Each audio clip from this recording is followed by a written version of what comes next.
Hello and welcome, I'm Thomas Porteous and you're watching NewsX World. Let's take a look at some of the top stories.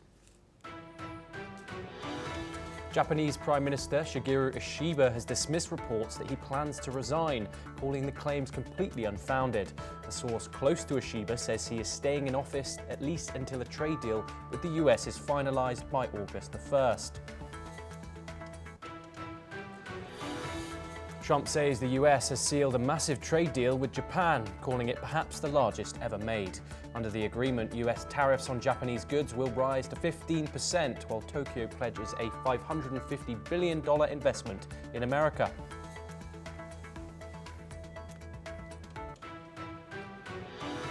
Ukrainian President Zelensky confirms peace talks begin in Istanbul today as Moscow plays down hopes for a breakthrough.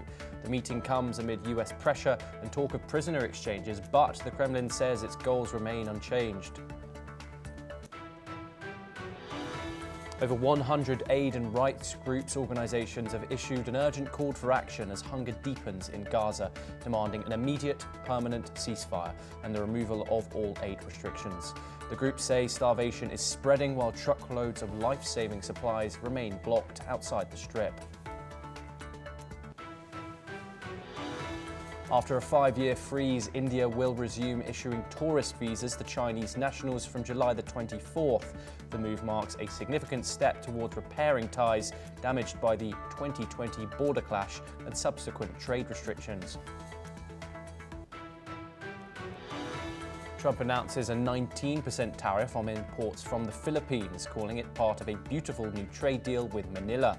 The agreement also includes Philippine duty cuts on US goods and boosted military cooperation, though Manila has yet to confirm the details. Russia has begun large-scale naval exercises involving 150 warships and 15,000 troops across the Pacific, Arctic, Baltic and Caspian seas. Dubbed July Storm, the drills will test long-range strikes, unmanned systems and readiness for non-standard operations through to July the 27th.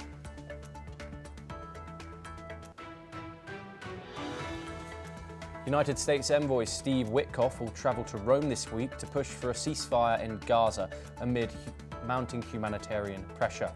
He is expected to meet Israel's Ron Dermer and a senior Qatari official on Thursday, according to Axios.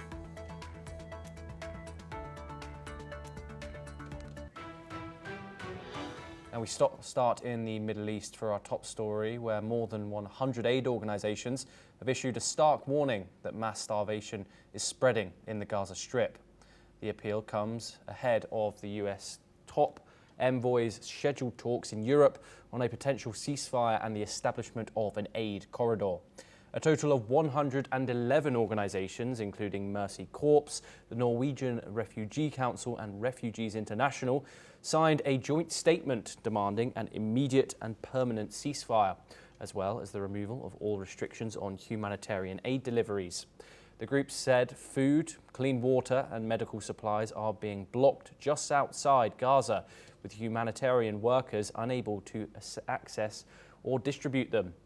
They also called on governments to push for the lifting of the bureaucratic barriers and the opening of all land crossings, unrestricted access across Gaza and the restoration of a UN-led aid operation free from military interference. We're now joined by Peter Baum, who's the foreign editor of the Weekly Blitz. He joins us live from London. Peter, thank you very much, as always, for joining us. Peter, more than 100 aid agencies here, 111, have come forward and issued this joint statement condemning the mass starvation in Gaza, calling for unrestricted aid access, calling for the participation of the United Nations in this distributing in aid, and also calling for the Israeli military to pull back from this aid distribution that is currently going on. 111 aid organisations. This is quite a strong statement. What are your thoughts? Yeah, it's a very strong statement, Thomas, and in fact it's unique. I can't remember in any other previous conflict, whether the Rwandan genocide or the Syrian civil war or any other major conflict where people have suffered has such a united front been given from the aid agencies. And one has to ask ourselves why. And I think it's all to do, Thomas, and I think this may surprise your listeners, but it's all to do, in my opinion, with the way the Trump administration is handling the Middle East conflict and other conflicts, both domestically and around the world.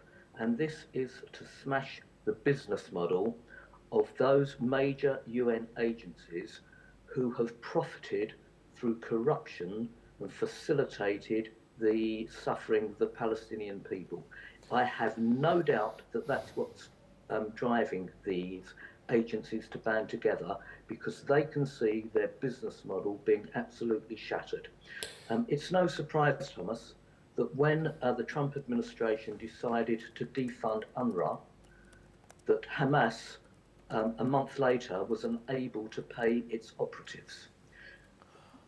The Trump administration continues, and we saw it, I think, only yesterday when they decided to defund UNESCO, that the major UN agencies need the income streams from the donor countries for the Palestinians to survive as agencies themselves.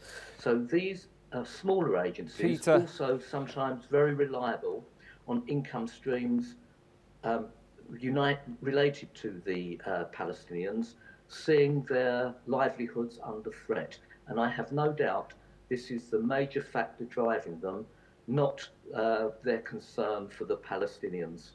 Peter, this statement accuses Israel of a siege and say that Israel is not allowing food into the Gaza Strip to be distributed. There's warns of mass starvation here, and obviously we are living in an era of modern technology. We have seen images of the state of some Gazans in what seems to be malnutrition. Also, we've seen the reports of the Gaza Humanitarian Foundation, and also the videos captured of interviews of Gazans who had been trying to get aid, and say that they risk their life here going to these aid points distributed by the Gaza Humanitarian Foundation to get something as simple as a bag of flour. On Tuesday, the Hamas-run health ministry said that 33 people had died from malnutrition in 48 hours. I just want to reiterate, of course, that the reason why we use the Gaza Health Ministry is because Israel won't now let international bodies, entities into the Gaza Strip. So those are the only numbers that we have here. Peter, what are your thoughts on this accusation of a siege which Israel is allegedly allowing? Okay, again, this would be fairly predictable from those agencies. I wonder, Thomas, I've not seen the official statement yet, only what's been reported in the press and a synopsis of it, but I can see nowhere where those 111 aid agencies demanded the release of the hostages. And that being the case, I think any reasonable person, any morally decent person would see that these agencies are coming from one direction and one direction only. The fact that, and if I'm wrong here, I will apologise to you and to your viewers, but I can and listeners, I can find nothing in that statement that demands the hostage release. Peter, they are aid agencies, though. They're there to distribute food and medical supplies to people who need them on the battlefield. They're not there to negotiate war terms. But Thomas, at the same time, they've demanded the Israeli, in your own words, the Israeli military desist from the siege. This is a military operation. And that being the case, the only way the Israeli military would do that is if the hostages were released. So the aid agencies, again, as I say, are coming from this issue from a one-sided viewpoint. if indeed they were, let's say, impartial players in this, then at the same time as demanding the Israeli military, let's say, pull back and lift the siege, if that's what they call it, they would also be requesting or demanding the release of the hostages. And by the mere fact that they haven't, Thomas, indicates to me that these are not good faith actors. Okay, Peter, thank you very much. You are staying with us to discuss some further issues. We now move over to the United States for our next story, where Columbia University has announced disciplinary action against dozens of students involved in a pro-Palestinian protest that occupied part of its main library in May.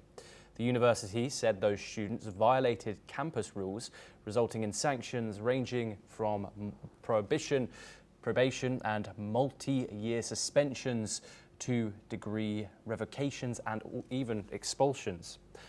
A group led by students says nearly 80 students were affected by this. The crackdown comes as the Trump administration pressures universities over how they handle pro-Palestinian activism. In March, the administration cancelled hundreds of millions in federal funding to Columbia University, accusing it of failing to address anti-Semitism. We're once again joined by Peter Bourne to discuss this in further detail. Peter, some people would argue, some critics of this would argue that the Trump administration here is deciding to sanction free speech norms. Protests have been a part of American society, and especially in American student society, for years and years. What are your thoughts on the Trump administration cracking down on particularly pro-Palestinian protests?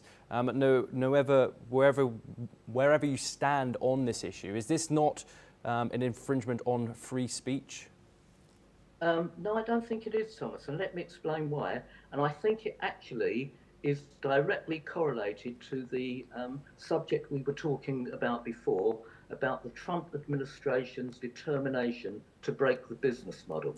Now, of course, in these universities, protest, free speech, part of the American culture and within the American legal system is absolutely, it goes without saying that those protests can take place. But where those protests lead directly to incitement and to acts of violence being committed against one particular demographic, i.e. Jewish students, then that can't be right.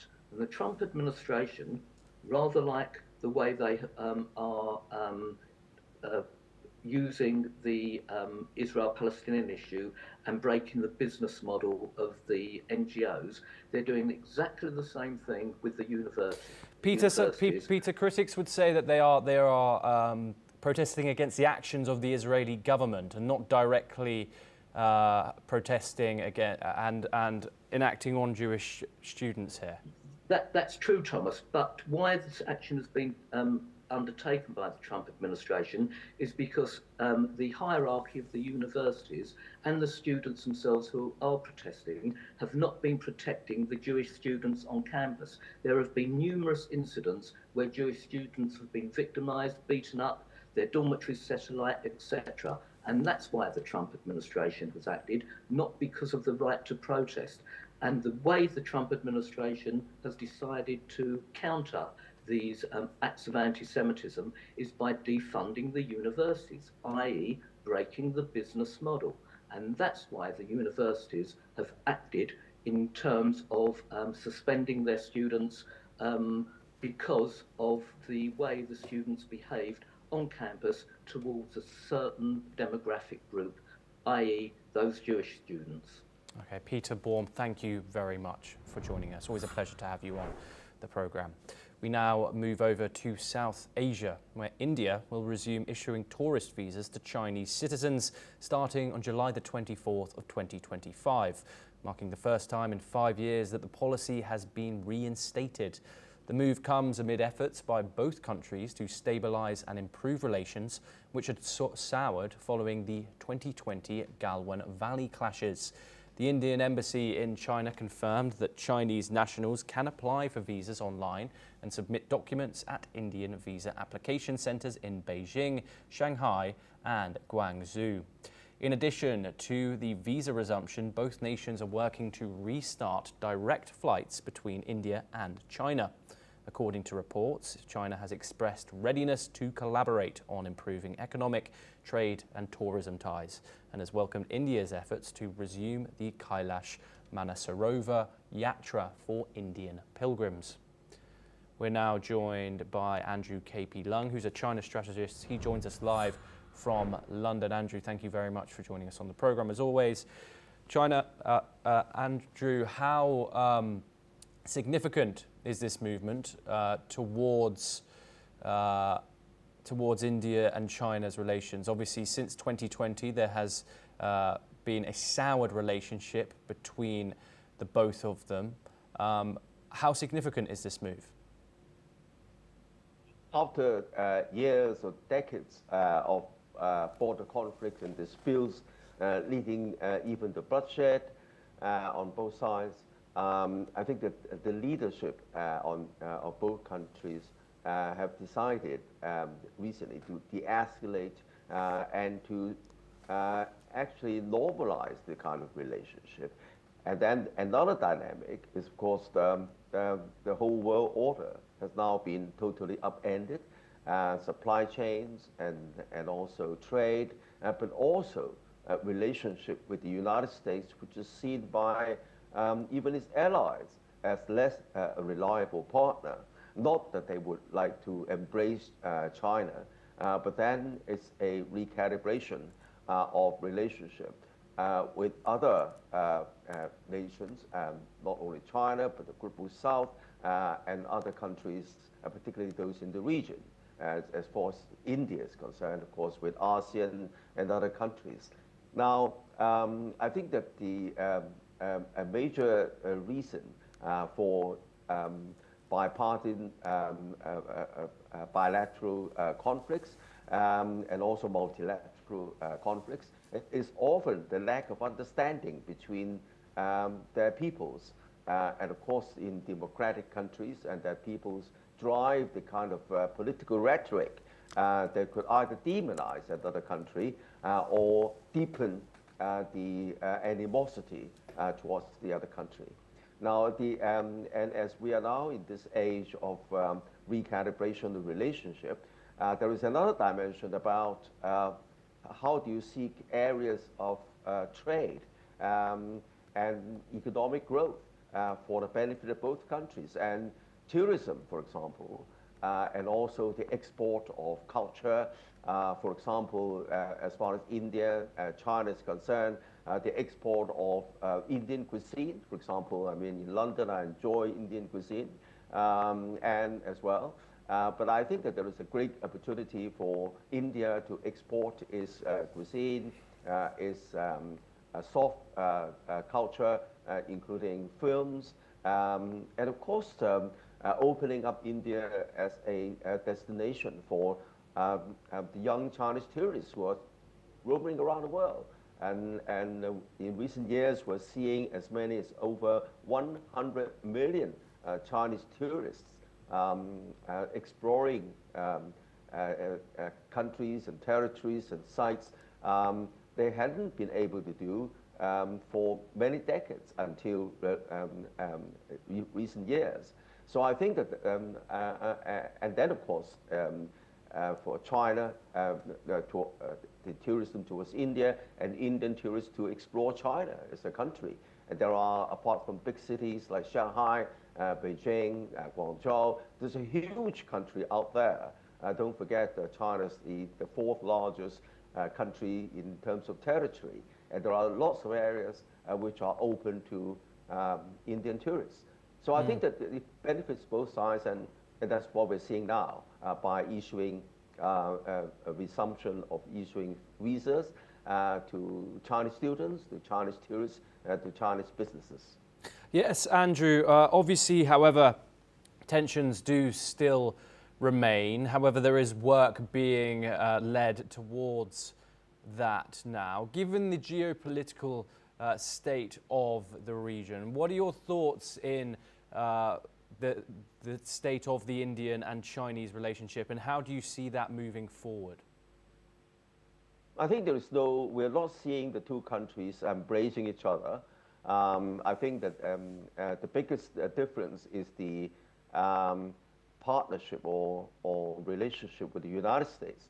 And even though India is adopting a kind of multi-track relationship, diplomatic relationship between the United States and Russia, for example, over Ukraine, India is still buying Russian oil, and also continuing to use Russian weaponry in many areas.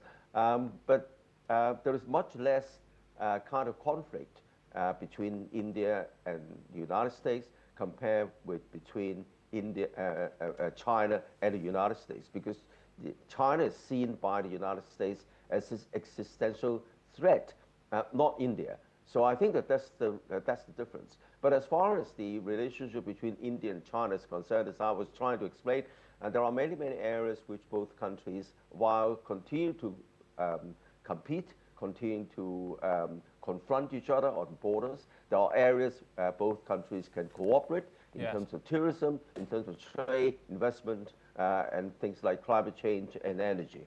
Yes, Andrew KP Leung, thank you very much for joining us. We now move over to our next story now, where at the United Nations, China's permanent representative, Fu Kong, rejected US accusations over the South China Sea, saying it is the United States that has been stirring up trouble and undermining regional trust.